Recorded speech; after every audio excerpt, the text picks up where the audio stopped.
Well, I mean, the ANC has got the right to meet whenever it wants, and when there are problems, basically. It is not enough to leave that to the bureaucrats of the movement, like Mandela and all these other people, Bukjes and all this. It's better when the membership itself comes out and say, we don't want that, we want this.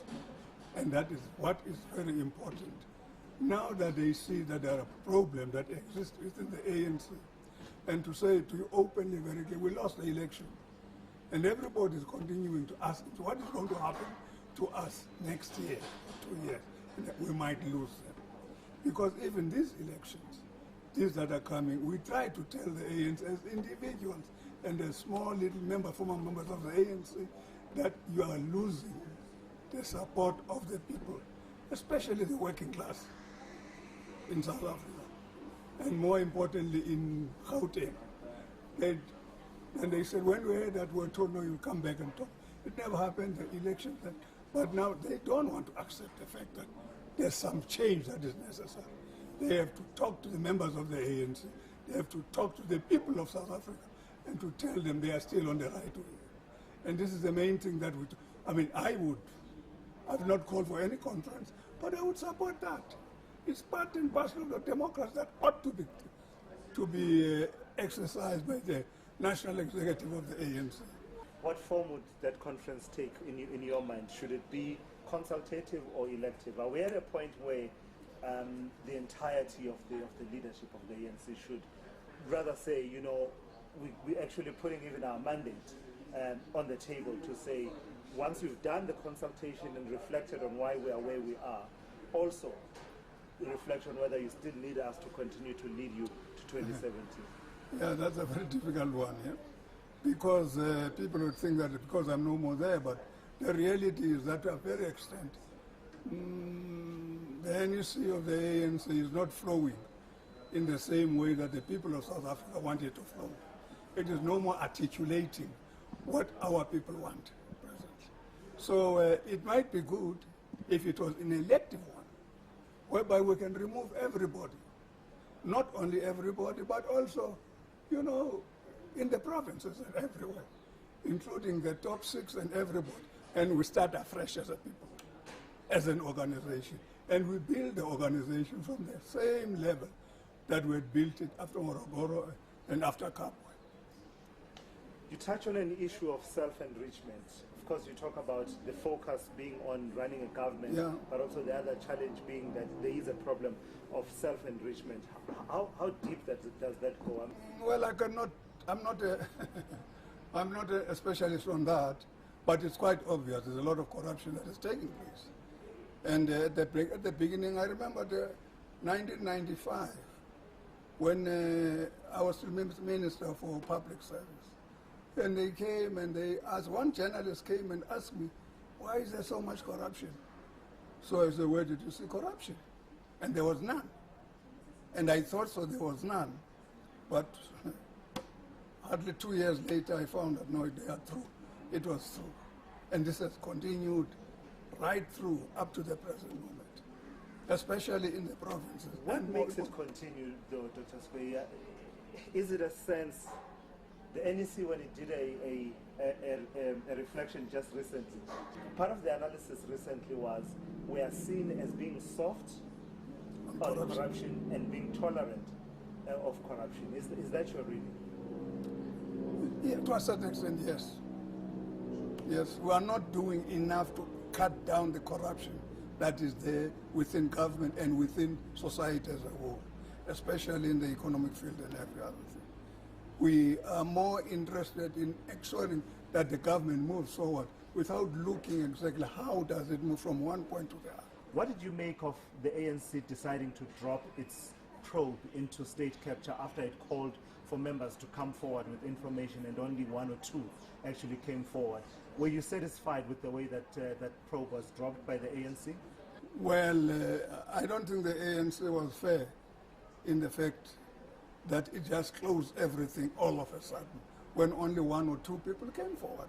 They know there are many, many, many cases of how the state has been used to, not only by the ANC and members, but also by foreigners in general, who become closer to the ANC, closer to the government in general, and use that ability to reach into the public purses of the government in general. Yeah. That's a problem. So state capture is a real phenomenon. It is a reality, of course. It's a reality. Yeah. You don't have to be a Sangoma to look at it. It is there. We know that. We have known that for a long time. But the question that has come out now is that it has come out so boldly, doesn't care a damn about what the ANC thinks and how it should behave itself, because it seems to have captured the state, whereas at the beginning it was just a question of taking a bit, but now they're taking the whole government. How culpable in all of this that has been happening in the ANC and the deterioration we've been talking about is the leadership, particularly at the highest level, the top six, the NEC, and more importantly the President Jacob Zuma as leader of the ANC? Well, quite obvious, a president is a president. When even to the present day, when we still talk about Oliver Tambo, it was only because we knew he was honest. We knew that he was doing his best for the country. And as such, it was very difficult. There were elements within the ANC leadership itself which were corrupt. There were. But even at that time, they were told to don't do that. Because if you continue like that, there are people that are watching you, because this organization is very, very big.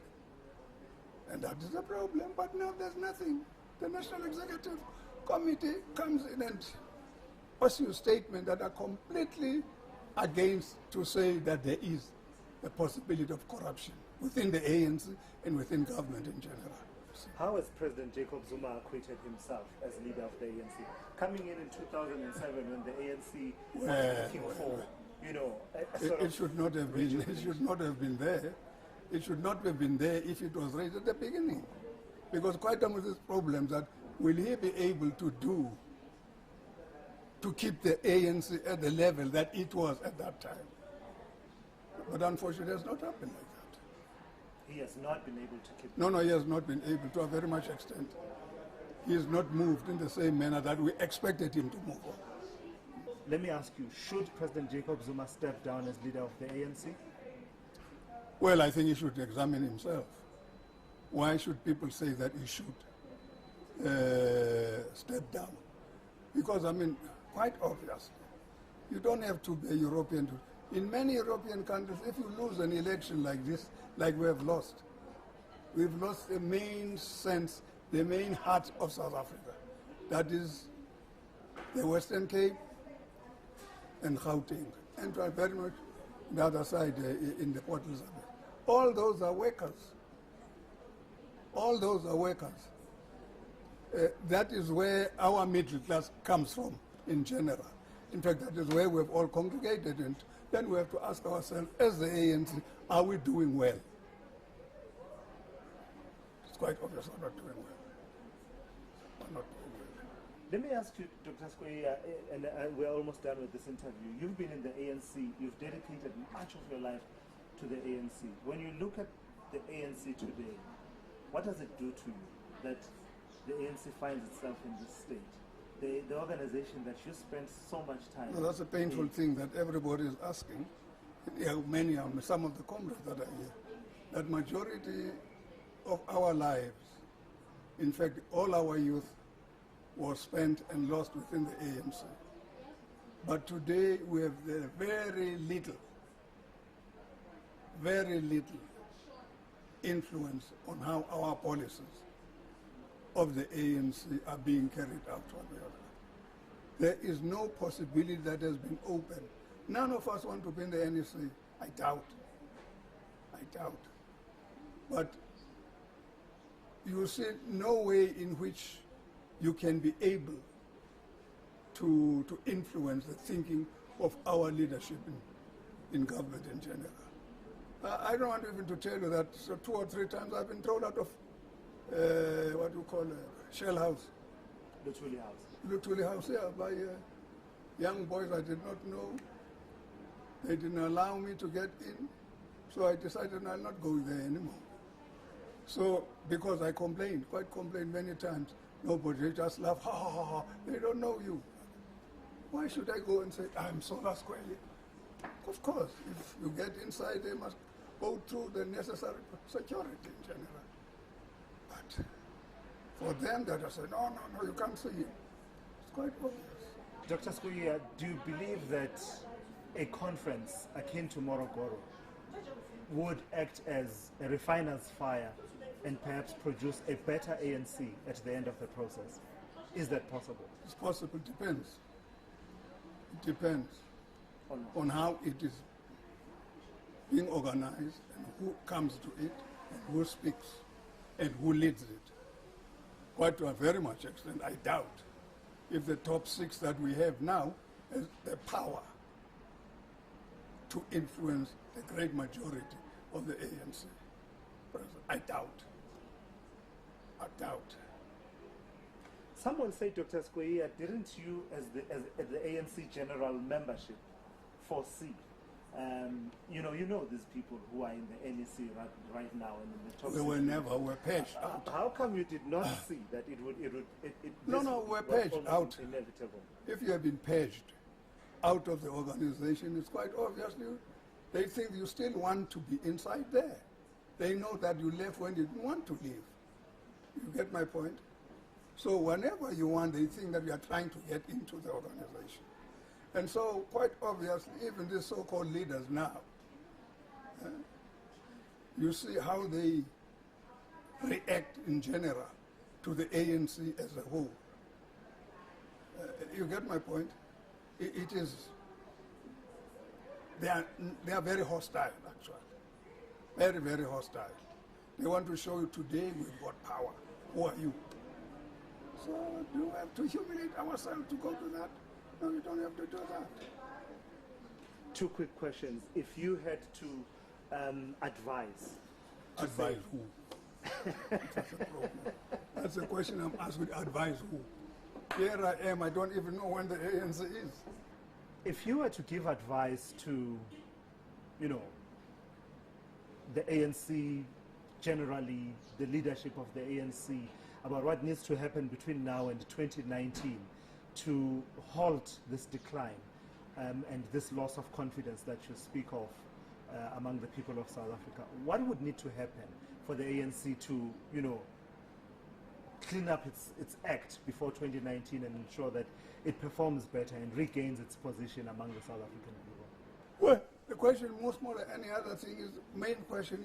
The ANC is only there because of the branches. Is to strengthen the branches if they are there at all. Ensure that all the people are real members of the ANC and they do the right thing, what is expected of them by the ANC. And that is what I would ask them. But whom am I going to say that to now? There's none. Nobody.